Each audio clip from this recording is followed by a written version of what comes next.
हमारे पृथ्वी पर पानी जीवन का आधार है और बिना पानी कोई भी फसल उगाना संभव ही नहीं है। इसलिए पानी देने के लिए हमने सिंचाई करने की अलग अलग पद्धतियों को विकसित किया ताकि पौधों को समय पर पानी दिया जा सके और एक अच्छी फसल ली जा सके। इन सभी पद्धतियों को मुख्य 3 तरीकों में बांटा जा सकता है। पहला है सरफेस इरिगेशन यानी सतह से पानी देने के तरीके, दूसरा है स्प्रिंकलर इरिगेशन मतलब फव्वारा सिंचाई और तीसरा है ड्रिप इरिगेशन यानी टपक सिंचाई। यह तीनों तरीके अलग अलग जगह, स्थिति और फसल के हिसाब से इस्तेमाल किए जाते हैं, यानी इन सभी को विस्तार से जानना एक किसान के लिए बहुत ही जरूरी है। इसलिए हर एक पद्धति के ऊपर विस्तार से वीडियो जरूर आएगी। लेकिन आज हम इन तीनों तरीकों में से सबसे आधुनिक और सबसे पेचीदा पद्धति यानी ड्रिप इरिगेशन को विस्तार से समझेंगे, जिसमें हम मोटर, फिल्टर, वेंचुरी, ड्रिप के प्रकार, खेत में ड्रिप को लगाने के वैज्ञानिक नियम और कई सावधानियों को जानेंगे। इसलिए ये वीडियो आपकी खरीदी हुई पुरानी ड्रिप को सही लगाने में भी काम आएगी और नए ड्रिप को खरीदने में भी, क्योंकि सब्सिडी कैसे मिलेगी यह भी मैं आपको बताऊंगा। इसलिए अंत तक देखिएगा और पसंद आए तो लाइक जरूर कीजिएगा। नमस्कार दोस्तों, स्वागत है आपका एग्रीकल्चरल इन्फॉर्मेशन पर। ड्रिप इरिगेशन एक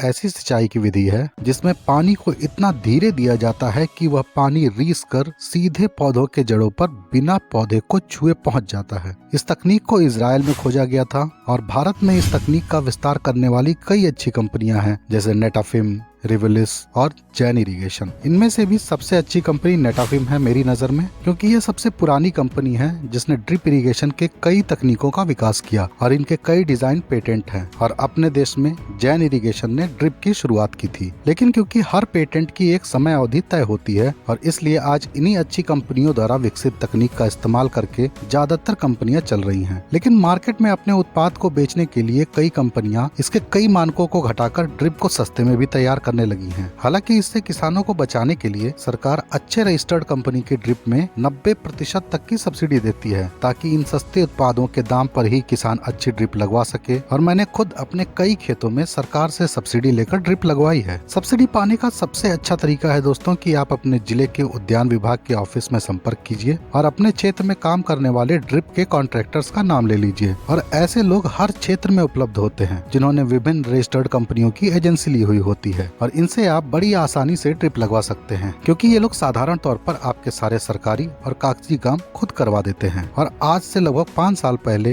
ये लोग 10% भी किसान से नहीं लेते थे और अपने मुनाफे में से ये हिस्सा भी दे देते थे, क्योंकि उस समय सरकार के पास बजट ड्रिप के लिए बहुत था और लोग कम थे लगवाने वाले और मात्र 1% टैक्स लगता था। लेकिन अब जीएसटी ड्रिप पर 12% लगता है। इसलिए अब किसानों को अपना 10% हिस्सा खुद ही देना पड़ता है, क्योंकि अब इन कॉन्ट्रैक्टर्स को लगभग 11% अधिक टैक्स देना पड़ता है, जो वास्तव में हम किसान ही देते हैं। ये बातें दोस्तों मैं एक अनुभव से बता रहा हूँ जो मैंने महसूस किया है पिछले कई सालों में। और यदि मुझे सरकार में ऐसे पद पर बैठे अधिकारी सुन रहे हो जो इनमें बदलाव लाने की ताकत रखते हो, तो मैं उनसे विनम्र निवेदन करना चाहूंगा कि कृपया ड्रिप से जीएसटी हटा लीजिए, क्योंकि एक तरफ से छूट देना और दूसरी तरफ से उसी पर टैक्स लेना एक साथ उचित नहीं लगता। इसके अलावा कोरोना काल के बाद ड्रिप पर सरकार कम बजट दे रही है, या यूँ कहें कि ये बजट अब कम पड़ रहा है, क्योंकि अब ज्यादा किसान ड्रिप लगवाना चाहते हैं। इसलिए ड्रिप के बजट को भी सरकार को बढ़ाना चाहिए। दोस्तों, मैं अच्छे क्वालिटी के ड्रिप को लगवाने के ऊपर इतना जोर इसलिए दे रहा हूँ क्योंकि ये ड्रिप 10 साल तो बड़े आराम से चल जाती है और सही मानकों पर लगाने से और सही रखरखाव से 15 साल तक भी आराम से एक अच्छी ड्रिप को आप इस्तेमाल कर सकते हैं। ध्यान रखिएगा दोस्तों, ड्रिप सिंचाई में सबसे मुख्य बिंदु है कि ड्रिप से निकलने वाले पानी की मात्रा मिट्टी के पानी सोखने की क्षमता से हमेशा कम होनी चाहिए, ताकि ड्रिप का पानी चौड़ाई में ज्यादा फैले, ना कि गहराई में। इससे आप सिंचाई से होने वाले सबसे बड़े नुकसान से बच सकते हैं, जो कि है पोषक तत्वों का रिसाव। क्योंकि यदि ड्रिप से पानी ज्यादा निकलेगा जितना मिट्टी तुरंत ना सोख पाए, तो ड्रिप के छेद के नीचे एक छोटा पानी का गड्ढा बन जाएगा और पानी इकट्ठा होने पर ज्यादा तेजी से नीचे जाता है और जाते समय अपने साथ ये पोषक तत्वों को भी ले जाएगा, यानी मिट्टी में प्रयोग की हुई खादों का असर बहुत कम हो जाएगा। और यही मुख्य कारण है कि ड्रिप का गलत चुनाव एक श्राप बन जाएगा आपके लिए, क्योंकि ज्यादा पानी ड्रिप से देने पर यह पोषक तत्वों को जड़ क्षेत्र से नीचे कर देगा। इसलिए आपने कई लोगों से सुना होगा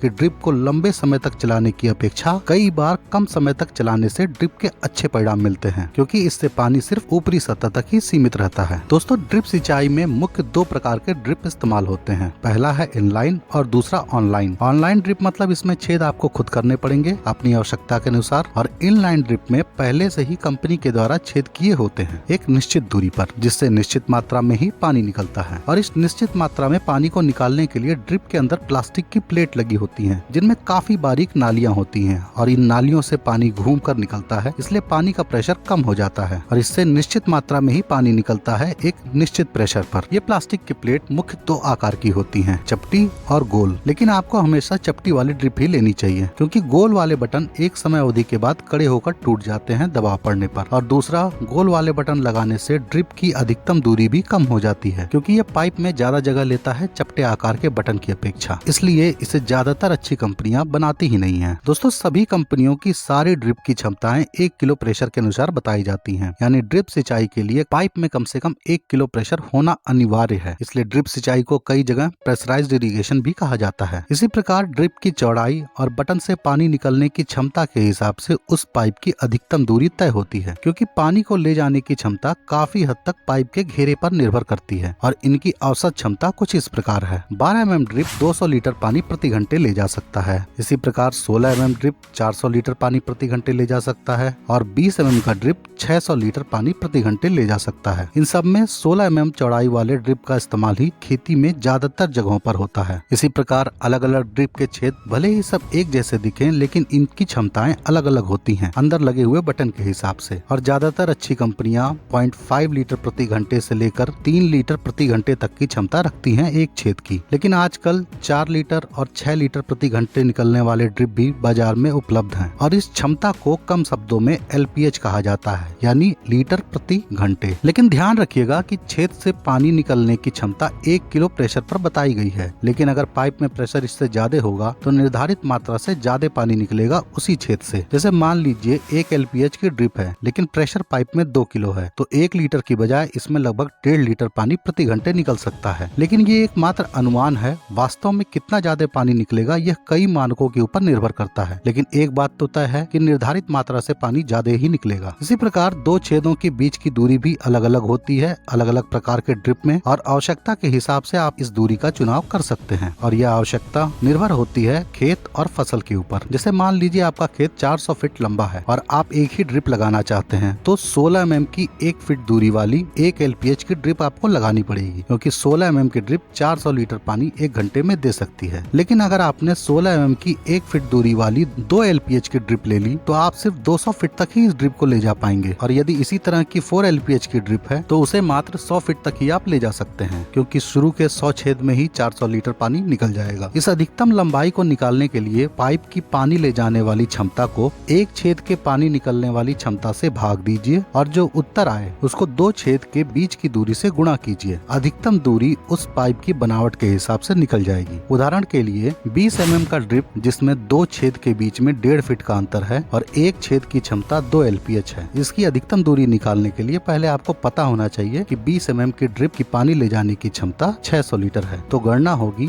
600 डिवाइडेड बाई 2 इंटू 1.5 फीट, जो कि आएगा 450 फीट। यानी 2 LPH की 1.5 फीट अंतर वाली 20 mm की ड्रिप को अधिकतम 450 फीट तक बिछाया जा सकता है समतल जगह पर। ये नियम ना मानने पर ड्रिप से बराबर पानी सबको नहीं मिलेगा और ना ही आप वेंचुरी से खाद दे पाएंगे, क्योंकि पाइप में प्रेशर की कमी हो जाएगी। दोस्तों, जो लोग वेंचुरी को नहीं जानते उन्हें मैं बताना चाहूंगा कि वेंचुरी एक प्रकार का ऐसा सेटअप होता है जिससे आप पानी के बहाव को बदलकर एक सक्शन पैदा करते हैं, जिससे तरल रूप में घोल कर रखी हुई खाद या दवा इस पाइप से अंदर चली जाती है और पानी के साथ मिलकर हर एक पौधे को मिल जाती है। आप इस सेटअप में बदलाव करके खाद को खींचने की प्रक्रिया को तेज या धीरे कर सकते हैं। दोस्तों, वेंचुरी को अच्छे से नियंत्रित करने के लिए इस सेटअप के दोनों तरफ प्रेशर को नापने वाले वाल्व जरूर होने चाहिए, ताकि आप इन्हें देखकर बदलाव कर सकें। साधारण तौर पर 1 किलो के प्रेशर का अंतर दोनों मीटर में होने पर पानी अंदर जाना शुरू हो जाता है और अधिकतम अंतर आपको इन दोनों मीटर में 2.75 किलो तक रखना चाहिए, क्योंकि 1 किलो पाइप में होना चाहिए और 4 किलो की क्षमता पाइप की है, तो पहला मीटर 4 किलो के ऊपर कभी नहीं जाना चाहिए और दूसरा मीटर 1 किलो से कभी भी कम नहीं होना चाहिए। इसके ऊपर का अंतर लाने पर पाइप उखड़ सकती है या फूट भी सकती है, इसलिए ये सावधानी के साथ किया जाने वाला काम है। इसके अलावा वेंचुरी से ही पूरे ड्रिप के सिस्टम की जांच की जा सकती है। यदि वेंचुरी काम करती है तभी ड्रिप सही लगा है, और यदि आप जुगाड़ से अलग से मोटर लगाकर खाद पाइप में डाल रहे हैं तो इसका मतलब कि आपके ड्रिप के इंस्टॉलेशन में दिक्कत है। अब ये दिक्कत आपके मोटर की है, फिल्टर की है या मेन लाइन की और सब लाइन की दिक्कत है, ये तो आपको पूरा वीडियो देखकर ही समझ में आएगा, क्योंकि ड्रिप सिस्टम में सब कुछ एक दूसरे से जुड़ा हुआ होता है। शुरुआत मेन लाइन और सब लाइन से करेंगे। हमेशा ध्यान रखें कि आपके मोटर के मुंह से मोटा पाइप कभी ना इस्तेमाल करें पानी को ले जाने के लिए, और कोशिश करें कि एक ही साइज की सारी पाइप हो। जैसे मान लीजिए मोटर के मुंह का घेरा 2 इंच है, तो 63 mm की पाइप आपको हर जगह लगानी चाहिए, चाहे वो मेन लाइन हो या फिर सब लाइन। ऐसा करने से भविष्य में एक ही साइज के स्पेयर पार्ट्स आपको हमेशा लगेंगे और मेंटेनेंस भी आसान होगा। इसके अलावा मोटर का समुचित इस्तेमाल उसी घेरे में संभव होता है जितना उसका मुंह कंपनी द्वारा बनाया गया है। इसके अलावा दोस्तों, ड्रिप सिंचाई में दोनों प्राइमरी और सेकेंडरी फिल्टर अवश्य होने चाहिए, क्योंकि ऐसा कोई पानी का स्रोत मुझे तो नहीं दिखता जिसमें बालू, मिट्टी और काई ना हो। मात्रा इनकी कम और ज्यादा हो सकती है, लेकिन होते ये सभी जगह है, चाहे फिर वो बोरिंग हो,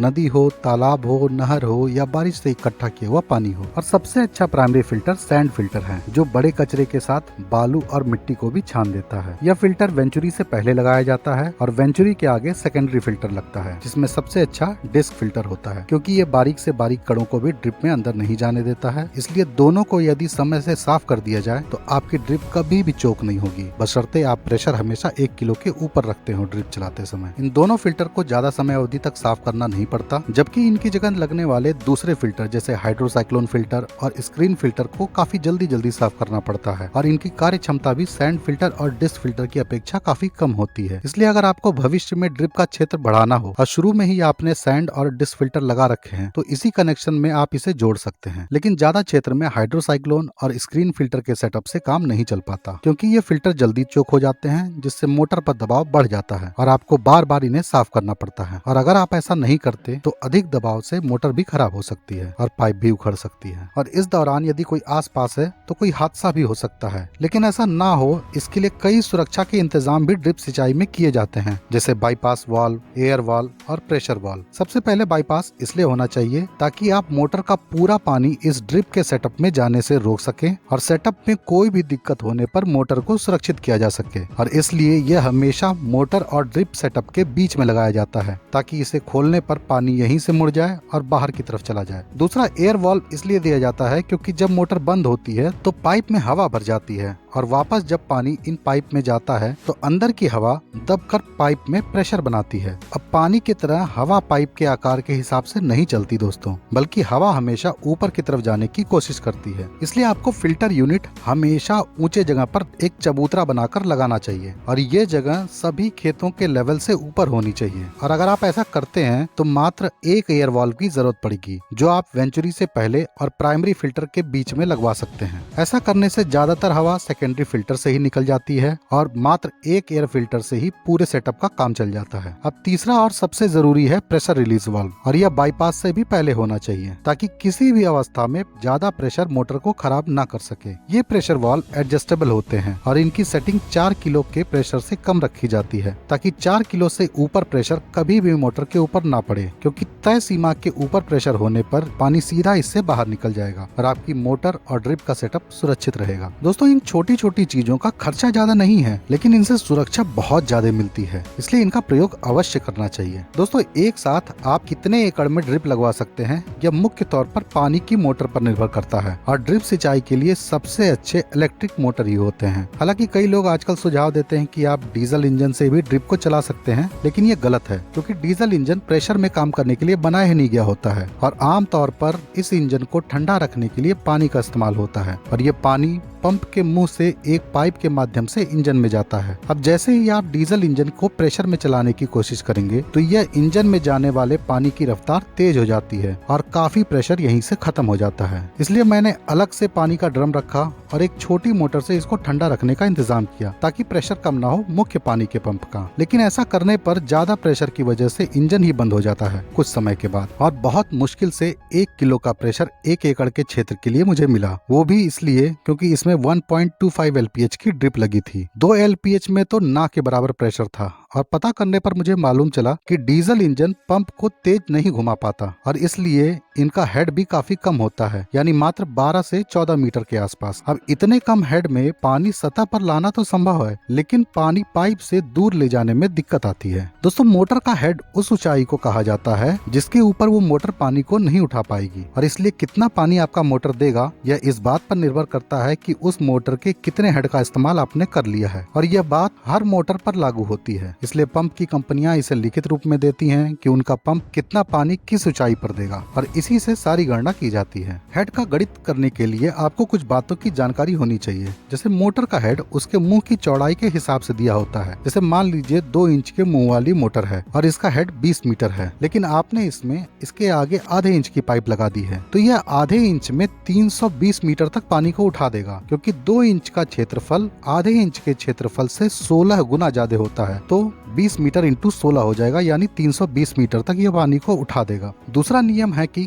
खेत में समतल जमीन पर पानी को चलाने में 1000 मीटर को 1 मीटर हेड माना जाता है, क्योंकि सतह पर चलाने पे भले ही मोटर को ज्यादा प्रेशर ना लगे, लेकिन कुछ प्रेशर तो लगता ही है, इसलिए 1000 मीटर को 1 मीटर हेड माना जाता है समतल जगह पर। लेकिन ऊंचाई में ले जाने पर वह पाइप के आकार के हिसाब से सीधे जुड़ेगा। जैसे मान लीजिए मेन लाइन आपने 1 मीटर जमीन के नीचे डाल रखी है और इसमें आधे इंच की पाइप लगाकर आप पानी को ऊपर लाते हैं और फिर ड्रिप को समतल मैदान में आपने फैला रखा है और मोटर का हेड 2 इंच के हिसाब से लिखा हुआ है। तो आधा इंच की 16 पाइपें जो 1 मीटर ऊपर आ रही हैं, उन सबको मिलाकर 1 मीटर हेड बनेगा 2 इंच मोटर के लिए। और आधे इंच की 16,000 मीटर पाइप समतल भूमि पर होने पर यह 2 इंच के 1 मीटर का हेड बनेगा। लेकिन जितने नीचे से पानी आपको उठाना पड़ रहा है वो हेड सीधा जुड़ेगा, क्योंकि सामान्य तौर पर मोटर के अंदर और बाहर जाने वाले पानी का मुंह एक ही बराबर होता है। इसलिए अगर मोटर की क्षमता कम हो तो मेन लाइन ज्यादा नीचे नहीं डालनी चाहिए। और इस प्रकार पूरे ड्रिप के सेटअप का हेड निकालकर आपको मोटर के चार्ट में यह देखना है कि इस हेड पर मेरा मोटर कितना पानी देगा। इसी प्रकार कितने मीटर की ड्रिप कितना पानी देगी यह भी निकालना बहुत आसान है, क्योंकि आपको पता है कि 2 छेदों के बीच की दूरी कितनी है। तो पूरी ड्रिप की दूरी को 2 छेदों के बीच की दूरी से भाग देने पर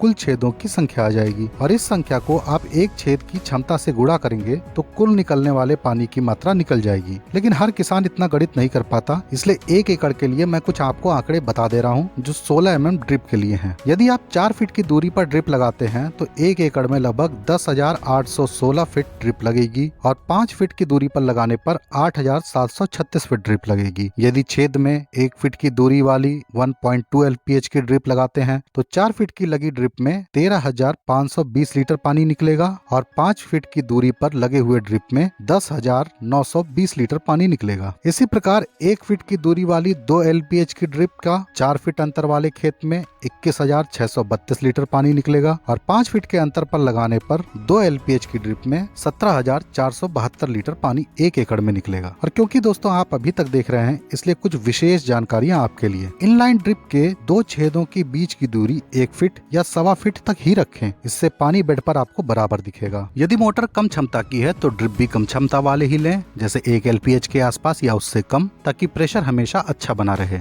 ड्रिप के अंत में फ्लश वाल्व जरूर लगवाएं ताकि ड्रिप की सफाई की जा सके। ड्रिप और ब्लैंक पाइप के बीच में टोटी वाला कनेक्टर अवश्य लगवाएं ताकि हर ड्रिप को अलग से नियंत्रित किया जा सके। और इंटरक्रॉपिंग करने में इससे बहुत ही आसानी होती है, क्योंकि आप 2 अलग अलग फसलों को अलग अलग प्रकार की खाद एक ही सेटअप से दे पाएंगे। अगली सावधानी ऑनलाइन ड्रिप लगाने वालों के लिए है कि बाहर से लगाए जाने वाले बटन को हमेशा जमीन से ऊपर हवा में रखें, क्योंकि ये बटन ज्यादा क्षमता वाले होते हैं। इसलिए ये यदि मिट्टी के ऊपर रहेंगे तो कीचड़ इसमें अंदर चला जाता है मोटर बंद होने के बाद, और यह कीचड़ सूख कर उसको चोक कर देता है। इसलिए ऑनलाइन ड्रिप लगाते समय बागीचों में ये सावधानी आवश्यक है। दोस्तों वैसे तो मैंने सभी सामान्य बातों को पूरी तरह से बताने की कोशिश की है, लेकिन अगर कुछ निश्चित छूट गया हो तो आप कमेंट से पूछ सकते हैं। बाकी वीडियो अच्छी लगी हो तो लाइक करने के साथ कमेंट्स में मुझे भी बताइएगा। और अगर आपने अभी तक सब्सक्राइब नहीं किया है तो कर लीजिए, क्योंकि खेती से जुड़ी सटीक जानकारियां आपको यहाँ हमेशा मिलती रहेंगी। तो दोस्तों मिलते हैं किसी अन्य वीडियो में एक नई जानकारी के साथ। धन्यवाद।